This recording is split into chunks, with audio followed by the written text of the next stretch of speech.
Déclaration du courant politique de l'UPADES, la Renaissance panafricaine, entrée politique saison 2025. Camarades militantes et militants de l'Union panafricaine pour la démocratie sociale, en sigle l'UPADES.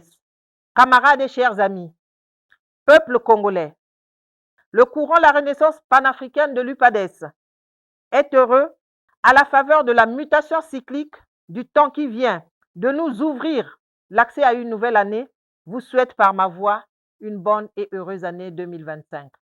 Le courant politique La Renaissance panafricaine de l'UPADES est l'une des sensibilités politiques du parti qui a vu le jour courant 2024 pour contrer la dérive autoritaire et antidémocratique entretenue par le courant dissident du socialisme démocratique mené par Pascal Sati Mabiala et sa galaxie liquidationniste et déviationniste pour imposer la démocratie au sein du parti. Afin de ramener le parti sur la ligne politique éclairée par la vision du président fondateur du parti, le professeur Pascal Lissouba. Refonder le parti, tant du point de vue organique que fonctionnel, est la raison d'être de la Renaissance. En effet, l'UPADES a besoin d'une nouvelle gouvernance et d'un nouveau cadre organisationnel pour le sortir de l'abîme dans lequel il est tombé. Depuis une décennie, l'UPADES est un parti en crise fonctionnelle, structurelle et institutionnelle. Il est malade de plusieurs maux qui le conduisent doucement mais sûrement vers son extinction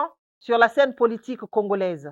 Le bilan organique et fonctionnel qu'il nous a été donné de faire après de nombreuses descentes sur le terrain résulte de plusieurs causes, dont notamment une gouvernance et un leadership toxique, conduisant progressivement au dépérissement du parti avant son extinction si l'on y prend garde. Un parti sous-animé et sous anesthésie fonctionnelle à tous les niveaux de sa structuration organisationnelle. L'inexistence des résolutions et recommandations du Congrès de 2013, les résultats électoraux calamiteux, symbolisant un parti en perte de vitesse. De mastodonte, il est devenu un nez politique. Tout au long de l'année écoulée, nous avons constaté des faits destructeurs suivants. Le détricotage méthodique de l'œuvre politique du président fondateur par la liquidation délibérée de son instrument politique, l'UPADES. La substitution des statuts issus du Congrès de 2013 par d'autres statuts non adoptés par les instances du parti et le changement de l'idéologie et la ligne politique hors Congrès.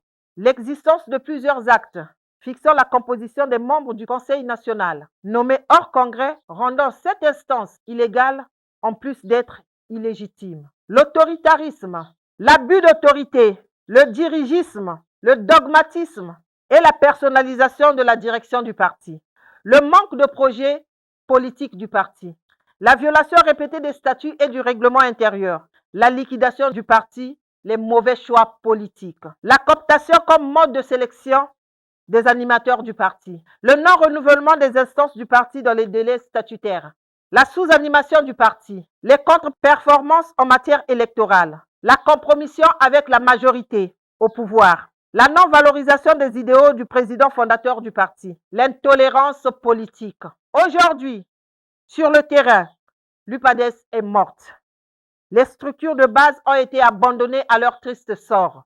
Le non-renouvellement des instances de base, celles de niveau intermédiaire et national, ont sonné le glas de la décrépitude du parti. L'UPADES a perdu son identité politique pour devenir un parti affidé au Parti congolais du travail, sans accord politique validé par les instances compétentes.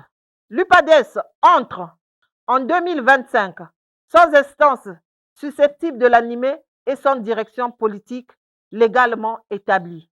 Dans la recherche des voies et moyens permettant au parti d'aller vers la tenue d'un congrès extraordinaire par une commission ad hoc, la Renaissance a entrepris plusieurs démarches pour nous y conduire. En date du 29 août 2024, la médiation du commissariat national chargé du suivi de la Convention pour la paix et la construction du Congo a été sollicitée pour amener à la même table toutes les sensibilités existant au sein du parti. À ce jour, ni le courant Esprit UPADES, ni le courant La Renaissance panafricaine n'ont reçu la suite de cette démarche vers l'une des instances en charge de la gestion des crises pour imposer la paix dans notre pays. Le 18 septembre 2024, par le biais d'un avocat, le courant La Renaissance panafricaine avait saisi le ministre de l'Intérieur en sa qualité de tuteur des partis politiques au fin d'appliquer la loi numéro 20-2017 du 12 mai 2017 portant loi organique relative aux conditions de création, d'existence et aux modalités de financement des partis politiques dans ses dispositions numéro 29, 30 et 31 pour régler le plus rapidement possible la crise au sein de l'UPADES par la loi. Jusqu'à ce jour, un silence assourdissant sanctionne cette sollicitation. De ce qui précède, qu'en déduire incontestablement qu'il y a un complot contre l'UPADES et contre la démocratie congolaise. En dépit de ces obstacles, le courant politique La Renaissance panafricaine ne baissera jamais les bras et entend poursuivre son combat pour redonner au parti ses lettres de noblesse, à côté de toutes les forces démocratiques internes au parti.